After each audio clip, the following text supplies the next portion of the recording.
동의회는 대표적인 것이 바로 이범륜을 중심으로 한 의병 세력들과 그 다음에 최재형의 자금, 그리고 최재형은 러시아에 많은 인적인 그 물자를 댈 수 있었거든요. 그래서 인원들, 그 다음에 이범진과 이휘종 부자의 이 사람들 러시아의 그 외교력이 있었기 때문에 이러한 것들이 이제 연합이 된 것이 바로 동의회입니다. 그래서 동의회의 운영비나 무기 구입, 그 다음에 이 동의회에 그 돼 있는 의병들의 모든 옷을 다 누가 돼? 최재형이 다 돼요. 심지어 생활비까지 다 됩니다.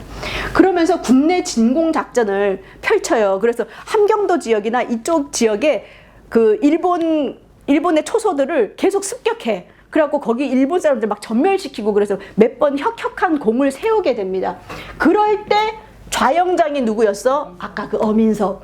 그리고 우영장이 바로 안중근이었어요. 그래서 나중에 안중근이 그 법원에서 그 얘기를 하잖아요. 나는 대한의군의 의병장으로서 처단했다 했을 때 안중근이 되는 겁니다. 그런데 이렇게 1907년, 1908년 이때 계속 진공작전을 조금씩 하면서 승리를 하다가 어떤 일이 있냐면 1908년 7월 19일에 회령의 영산이라는 곳에서 이 의병이 패배를 하게 돼요. 그러면서 이 패배 이후로 의병 활동이 많이 이제 그 소강 상태로 이렇게 빠지게 되거든요. 그러면서 일제는 또 이때 이후로 어떻게 하냐면 그 아까 대표적인 이범륜과 최재형이 있는데 이범륜은 암살범을 붙여요. 이범륜을. 그러고는 어마어마한 현상금을 붙여.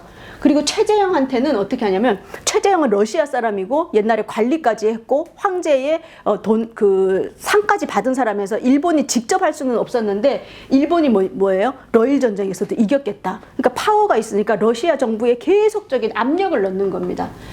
그리고 이 연해주 지역에는 독립운동가가 너무 많은 거야. 그러니까 징병령을 내려버려요. 그리고 추방령. 그래서 누구누구는 젊은 남자들은 그 러시아 군대로 징병해버리고 또 누구누구는 추방해라. 막 이렇게 돼버린 거야. 그러면서 둘의 활동이 아주 위축이 되면서 어떤 걸로 넘어가냐? 애국 계몽 운동으로 넘어가게 됩니다. 그러니까 이때 의병들이 흩어졌다가 다시 최재형한테 와요. 왜냐하면 최재형이 재워주고 먹여주고 옷 주고 이랬으니까 최재형한테 왔어.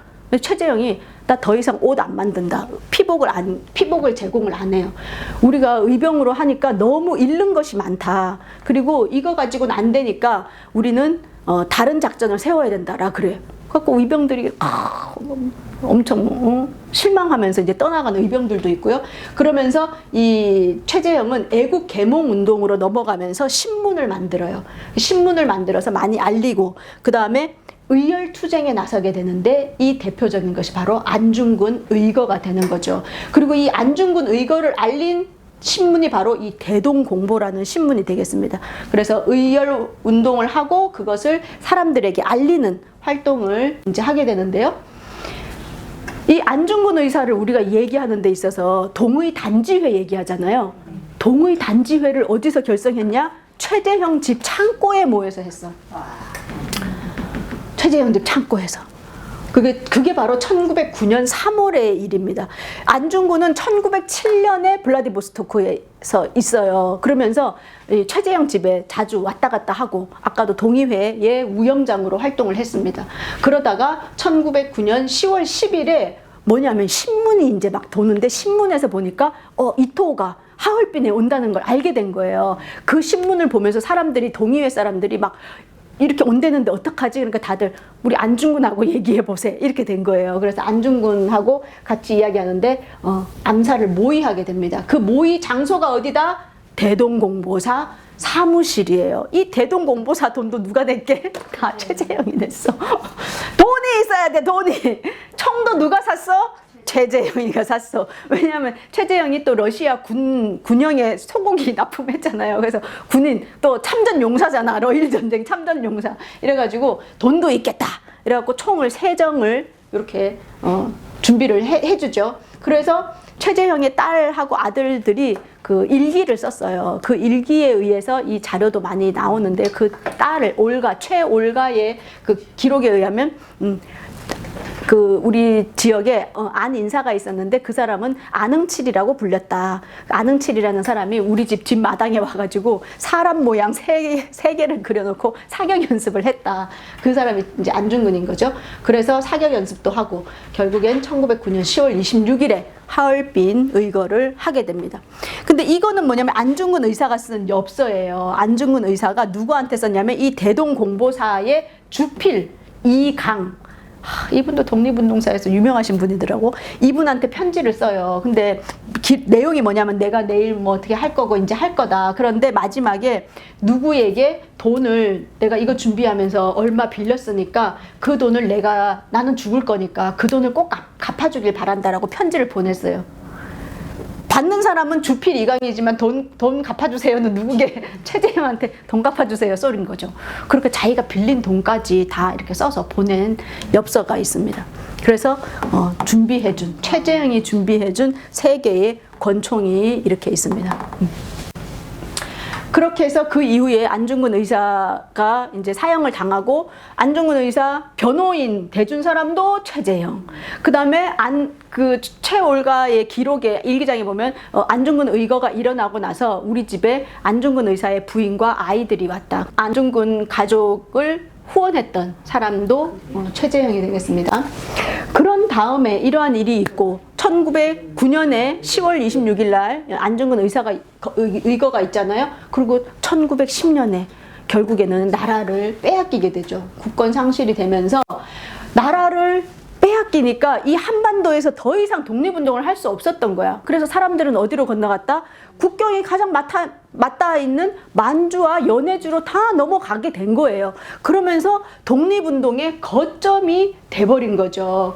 그러면서 1911년에 이제는 나라를 잃고 일본이 땅을 점령했으니까 또 러시아에 압력을 놓고 있으니까 이제 동의회라든지 이런 이름으로 조직을 못하는 거야. 그래서 이름을 뭐로 했냐? 권업회. 그러니까 뭐냐면 지금으로 치면 뭐죠? 경제인연합회 뭐 이런 거 있죠. 그런 거예요. 우리는 경제, 이 지역에 한국 사람들 잘 먹고 잘 살고 러시아에 세금도 우리는 엄청 많이 낼 거고 그래서 상업 발달을 위한 모임이다 하고 권업회를 만듭니다. 그러면서 권업신문, 그 다음에 한민학교 이런 데에다가 돈을 쓰고 뒤로는 광복군을 양성하는데 무기 구입이나 군자금에 돈을 대주고 있었어요. 이때 권업회 회장이 누구? 최재형. 또 최재형이야. 부회장의 홍범도. 그리고 임원 이름이 쫙 있어요. 한 30명 있어. 그 중에 내가 아는 인물 이상설. 이제 돌아오신 거죠. 그렇죠? 헤이그 갔다가 이상설, 유인석, 의병장 유인석, 이범윤. 아까 이범윤. 그 다음에 신채호가 바로 이 권업신문의 주필로 활동하세요. 신채호, 그다음 이범석, 그다음에 이동휘, 이동영 나오십니다. 이런 분들이 다 권업회에서 활동을 하셨어요. 그러니까 이런 분들은 만주와 연해주가 붙어 있잖아요. 그러니까 왔다 갔다 하면서 이런 활동들을 하신 거예요. 그리고 또 이 권업회는 우리 한인들만 모여 있다 그러면 이 또 눈에 도끼를 두고 쳐다볼 테니까 러시아의 인사들, 이게 다 최재형 인맥이겠죠. 러시아 고위 관료라든지 군에 있는 사람들, 이런 사람들까지 포함시켜서 권업회를 만들어요. 그러다가 이제 이 1914 이러다가 나중에 권업신문 말고도 뭐 대양보라는 신문사도 만들고 막 신문사를 만들어가지고 우리나라의 그 소식들을 한글로 알리거든요. 근데 그런 신문들이 활자 있잖아요. 옛날엔 다 활자 하나씩 활자 있었잖아요. 15,000개의 활자를 도난을 당해가지고 신문사가 폐간이 된 적이 있어. 한 몇 개월 만에. 그 활자 15,000개 나중에 알고 봤더니 어민섭이가 없앴더라고. 그래가지고 그게 나중에 또 밝혀져. 나쁜 짓 많이 했어. 왜 들어섰을까? 그건 잘 모르겠네. 일본은 돈 많이 넣었다. 1910년에 나라를 딱 잃고 나서는 이제 더 이상 희망이 없다고 생각을 했다. 뭐 이렇게 돼 있긴 한데 그렇게 됐어요. 그러고는 이제 무슨 일이 있었냐? 1914년이 됩니다. 14년에 러시아 이주 50주년. 그러니까 1864년 부터 이제 이주를 했다라고 이제 공식적으로 생각을 하고 러시아 이주 50주년이 되는 거예요. 그리고 러일 전쟁 10주년인 거야. 그러니까 뭐냐면 러시아 이주 50주년이니까 우리 한인들이 모여서 뭔가 행사를 하기 좋은 때인데 딱 마침 뭐야? 러일 전쟁 1904년에 일어났잖아요. 그러니까 10주년이 되니까 이 일본에 대한 반감까지 같이 있는 거잖아요. 그래서 이게 절호의 기회다. 이때 우리가 뭔가 행사를 크게 하자라고 해서 준비를 엄청 해요.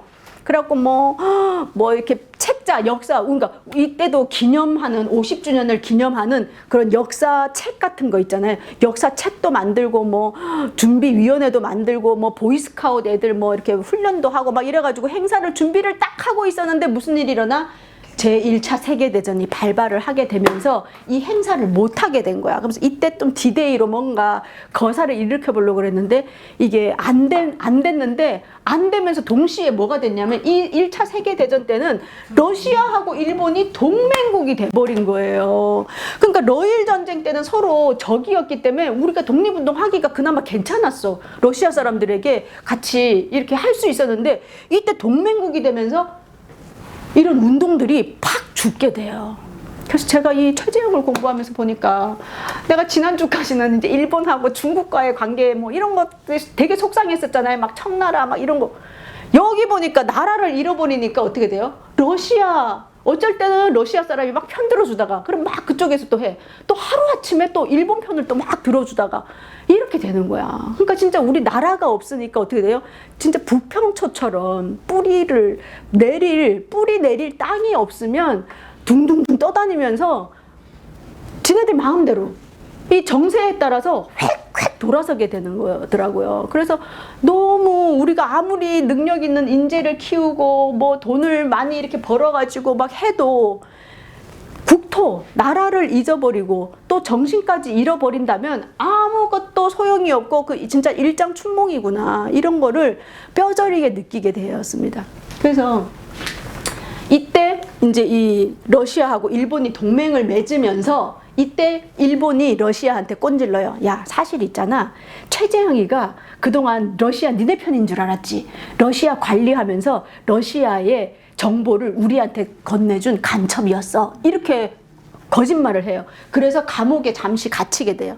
그런데 누가 구해줘? 아까 그 유학생, 네. 최재형이 그 공부시켰던 유학생이 높은 자리에 있다가 이게 풀어주게 되는 거예요.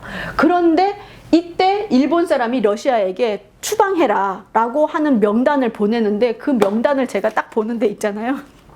너무 가슴 아파서 내가 써왔어. 보세요. 일본이 무슨 말이냐면 우리가 나라를 잃었잖아요. 그 국적이 뭐야? 우리 국적이 일본인으로 기록이 되었더라고요.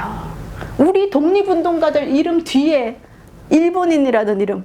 그래서 내가 순간적으로 웬 일본인? 그렇잖아. 조선이란 나라가 없어졌어. 그래가지고 이동희 일본인, 이범윤 일본인 이렇게 쭉. 그리고 안정근, 안공근은 안중근의 동생들이죠. 그리고 이휘종 러시아인으로 이렇게 돼 있고. 너무 마음이 아파가지고 나라가 잃어버리면 절대 안 돼. 그렇죠? 너무 마음 아팠어요. 제가 이 기록을 보면서. 그리고 나중에 우리가 그 안중근 할 때 우덕순, 조도손 뭐 이렇게 나오잖아요. 우덕순도 밀정, 대표적인 밀정이더만. 우리 몰랐어. 근데 작년에 그 3.1운동 100주년 기념해가지고 KBS 그 밀정 거기서 보니까 그래서 그 많은 밀정들과 싸울래니 김구 선생님이 제일 중요하게 여긴 게 밀정 처단이었단 말 되더라고요. 그래서 우리가 이걸 끝까지 지키면서 독립운동 하셨던 분들은 정말 귀하게 우리가 기억하고 모셔야 되겠다 그런 생각을 하게 됐습니다. 그러면서 이제 1918년에는 어떻게 됐냐면 우스리스크로 이주를 하세요. 우스리스크가 어딘지 내가 또 지도에 찾아봤잖아. 그랬더니 여기가 이제 우리나라예요. 우리나라 아까 육진, 그리고 여기가 중국이고, 여기가 이제 처음에는 지신허가 이쪽이에요. 지신허가 바로 요 국경이었는데 점점 연추도 이쪽이었어. 그러다가 이제 블라디보스톡에서 있다가 이게 일제가 계속 압박을 해오니까 더 안으로 들어가는 거예요. 우스리스크. 이 우스리스크 쪽으로 이제 이주를 하게 됩니다. 그래서 여기에서 뭐가 생기냐면 이게 아주 중요한 거더라고요. 전 러시아에 있는 지역의 한족 중앙 총회를 여기서 열어요. 학교 건물이에요. 지금 우리 그 여행 가면 여기도 꼭 한번 찍고 가는데요. 여기 뭐 태극기랑 러시아 이렇게 해서 지금 전로 한족 중앙 총회에 129명이 모여가지고 회의를 하는데 여기 명예회장을 최재형과 이동휘를 세워요. 뭐냐? 최재형은 러시아 국적을 가진 한인 독립운동가, 이동휘 아까 일본인으로 돼 있었죠. 국적을 바꾸지 않은 사람 명예회장이 이렇게 됩니다. 그렇게 해가지고 이 전로 한족 중앙 총회를 가지면서 뭐냐면 이때가 언제냐면 1917년에 이제 러시아 혁명이 일어나기 시작하는 거예요. 볼셰비키 혁명 있잖아요. 레닌이 일으켜서 이제 전 세계 최초의 뭐 노동자 뭐 사회주의를 이제 만드는 거죠. 이럴 때 러시아가 복잡할 때 우리가 한인으로서 한인의 지위를 그 혼란한 시기 속에서 가지기 위해서는 이런 한족 중앙 총회가 필요하다. 그래서 러시아가 나중에 토착화 됐을 때 우리 이 지역 대표로서 관리를 만들고 이렇게 하기 위해서 이런 거를 만든 거예요. 그런데 그러던 차에 어떤 사건이 벌어져요? 1919년에 이제 제1차 세계대전이 종료가 되어 가면서 미국 윌슨 대통령이 민족 자결주의를 이야기하잖아요. 이래가지고 이 미국 안창호라든지 이런 이승만 이런 사람들이 엄청 기대를 한 거야. 그 소식들을 이 연해주에서는 계속 이 미국하고 연락을 계속 하고 있었어요. 우리가 그 작년에 중국 갔을 때도 보니까 안창호가 왜 돈 대줘가지고 기념비 세우고 했던 거 보셨잖아요. 그러니까 외국에 있는 사람들끼리 서로 계속 이런 게 있었어. 그러니까 민족 자결주의가 이렇게 되니까 파리 강화회의에 우리 러시아 사람도 대표를 보내자. 그래서 누구를 보낼까? 또 누구 뽑혔겠어? 또 최재형 뽑혔지. 근데 최재형은 뭐였냐면 그때 나이가 60이었어요. 그래서 이제 나는 나이도 많고 그래서 이제 다른 사람 2명을 뽑거든요. 이동희하고 또 최재형이 뽑히는데 너무 중요 인물이라서 일본이 다 알아. 이 사람 동선을. 그리고 또 하나 외국어. 그래서 영어도 되고 프랑스어도 되고 외국어를 잘하는 젊은이 둘을 파견을 시켜요. 근데 이 파견을 시키는 과정에서 이범윤하고도 갈라져. 최재형이 또 뭐 함경도 지역 출신, 평안도 지역 출신 서로 이렇게 반목이 생겨요. 그래서 우리가 독립운동가 하면 다 온통 고매한 인격에 막 이렇게 생각하지만 서로, 왜냐면 사람이 모이면 다 그런 게 있잖아요. 우리도 조금 개모임 하나만 해도 그렇게 사람이 모이면 다 그런 게 있다. 그래서 그걸로 폄하를 하면 안 된다. 특히 이때는 뭐예요? 안에 밀정이 엄청 많았기 때문에 그 밀정이 한 3가지 일이 있어요. 임무가. 독립운동가 간의 이간질. 그게 또 하나가 있어. 그런 것도 영향이 있었겠죠. 그래서 그런 어려움들이 있는 속에서 이런 활동을 하게 되는데요. 그래서 1월에 이 니콜스크 한족 회의라는 걸 해가지고 파리 강화회의 대표 파견자를 이제 정하고 이런 걸 한 거예요. 그날 한족 대운동회를 하게 됩니다. 이제 운동회라고는 이야기를 했지만 이때 뭐냐면 태극기를 들고 이 니콜스크 동네를 돌아다니면서 독립만세를 외쳐요. 3월 1일 이전에 1월에 이 일이 연해주에서 있었어요. 그래갖고 이때 일본 애들이 깜짝 놀란 거야. 막 이게 먼저 놀란 거예요. 그런 다음에 2월에는 무슨 일이 있냐? 대한국민의회. 이게 뭐냐면 아까 이게 왜 중요했냐면 한족 중앙총회 있잖아요. 이 한족 회의 대표자 회의가 나중에 요 대한국민의회의 전신이 되는 거예요. 그 사람들이 요 대한국민의회를 결성을 하게 되거든요. 이 대한국민의회는 뭐냐? 우리나라 임시정부 3군데 있다 그랬잖아요. 한성 임시정부, 그 다음에 이 연해주에 있는 대한국민의회 정부, 그 다음에 상해 임시정부, 이 3개가 대표적인 거였는데 셋 중에 제일 먼저 어디에 생겼다? 바로 이 연해주에 대한국민의회가 먼저 생깁니다. 그래서 최초의 임시정부가 바로 이 연해주에서 생기는데, 그러한 이유는 뭐다? 국경과 접해 있었고 이주민이 많았고, 우리가 만주 가서도 봤지만 뭐예요? 떨렁 독립운동가 한 명 가가지고 거기서 할 수 없다. 뭐가 있어야 돼? 한인촌이 형성이 되어 있어야 된다 그랬잖아요. 그런 것이 여기였다. 거기에 기여한 인물이 누구다? 바로 이 최재형인 거예요.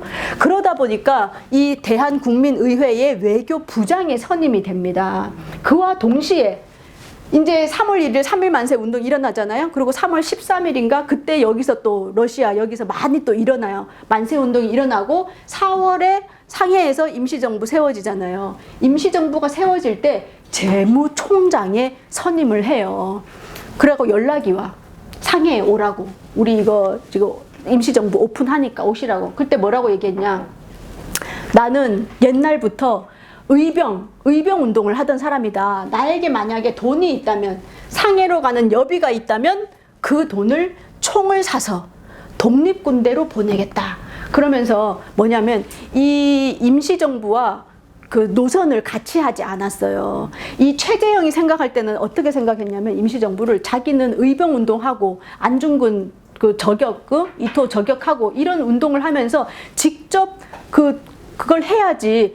똑똑한 사람들 몇 명이서 이승만 오고 막 이렇게 몇 명 모여서 똑똑한 사람들만 모여서 외교적으로 해보겠다는 나는 아니다. 이렇게 생각을 했던 거예요.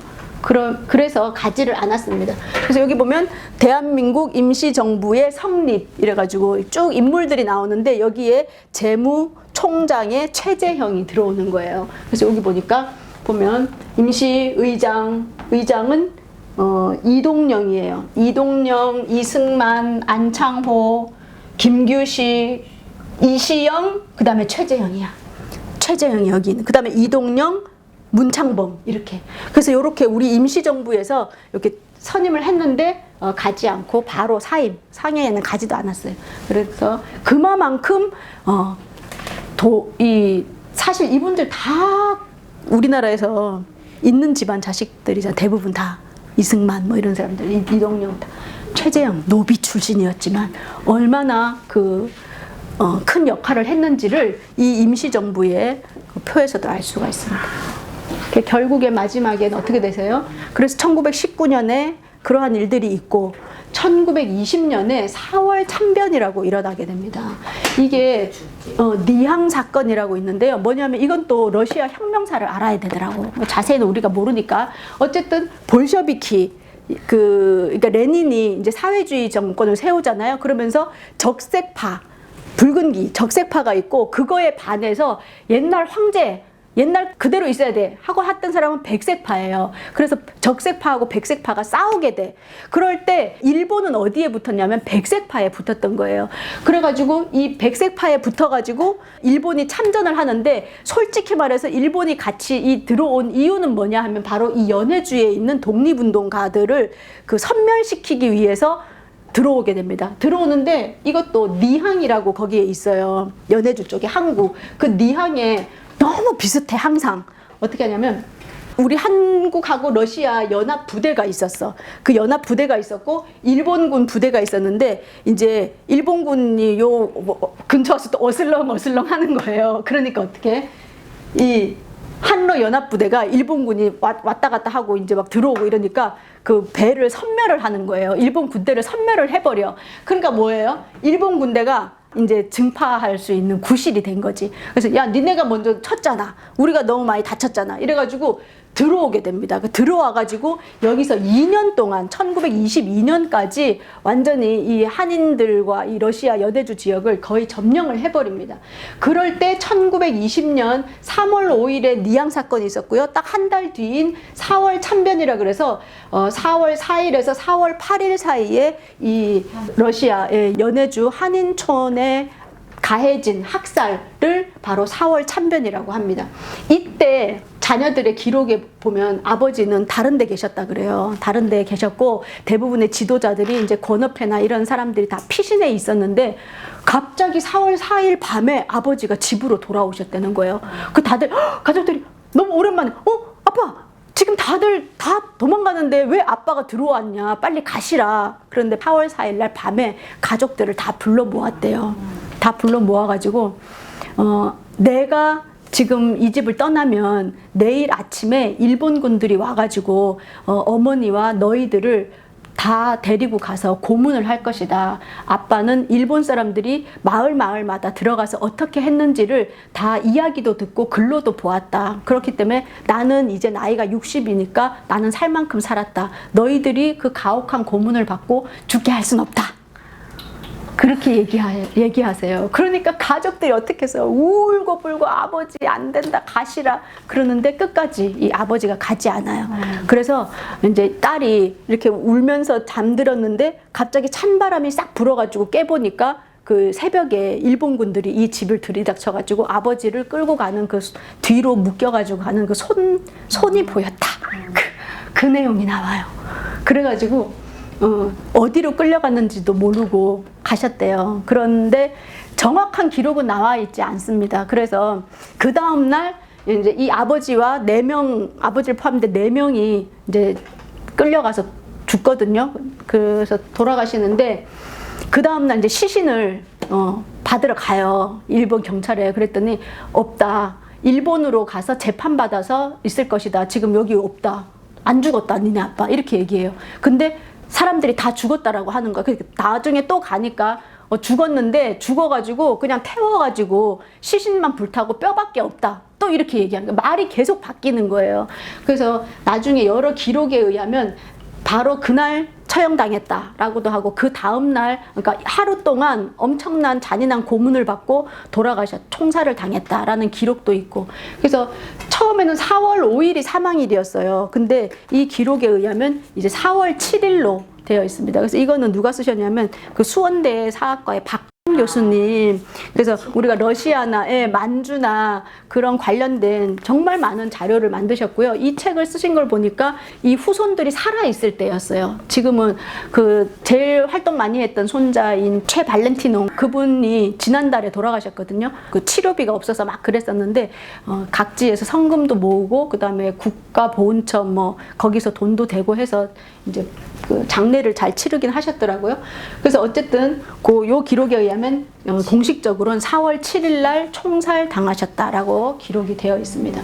그래서 4월 참변에 연해주에 많은 사람들이 이렇게 학살당했어요. 그래서 이때 대부분의 독립운동가들이 돌아가셨고 다른 지역으로 이주를 하셨고요. 그래서 그 딸은 이제 딸하고 그 자녀들은 길거리에 이렇게 잔인하게 일본 사람들이 한국인을 죽이는 걸 본 거야. 그래서 그 다음에 이분이 딸이 92살인가에 돌아가셨거든요. 92살에 죽을 때까지 TV나 뉴스에서 이런 게 나오면 그 트라우마가 생겨가지고 발작을 일으키거나 기절한 적이 많았다. 그러면서 그런 얘기를 이제 하더라고요. 그래서 그 고통이 얼마나 이어지는지를 알 수가 있습니다. 그래서 지금 그 연해주에 가면 여기 4월 참변 기념비예요. 2013년까지는 요 비였대요. 요런 거였는데 지금 이렇게 다시 리모델링 해가지고 다른 모습으로 이렇게 되어 있습니다. 그러고 나서는 이제 제가 1937년에 이제 20년에 돌아가셨잖아요. 돌아가시고 나서 그 후손들이 여기서 살다가 1937년에 강제 대이주, 스탈린의 이 강제 대이주를 하게 돼요. 17만 뭐 8천 명인가 되는 분들을 강제로 이 지역에서 어떻게 해요? 이 중앙아시아를 이 스탈린이 먹으려다 하다 보니까 이주를 한 거야. 그래서 여기서 그 황무지 땅을 다 개척을 하고 여기서 지역을 다 살리고 했던 그 비옥한 토지 그런 것을 하루아침에 기차 태워가지고 이렇게 이 기차에서 도중에 죽은 시체들은 그 썩으니까 기차 밖으로 던져버리고 딱 정류장에 섰을 때 그래도 묻으면은 다행이라 그러잖아요.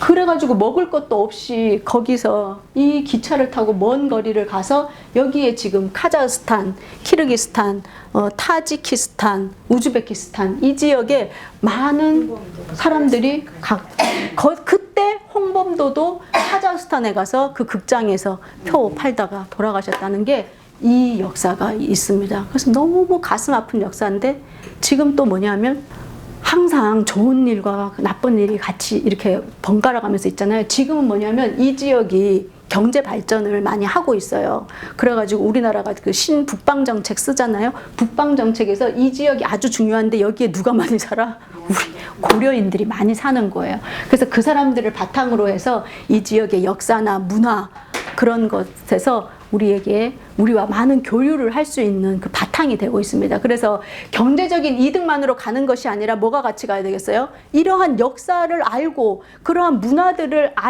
알아서 같이 교류를 해야지 진정한 교류가 되는 것이고, 또 고려인들 중에 우리나라의 안산시라든지 이런 곳에 많이 와서 살고 계세요. 그분들을 처음에 엄청나게 우리나라 사람들이 배척을 많이 했어. 왕따 시켰다고.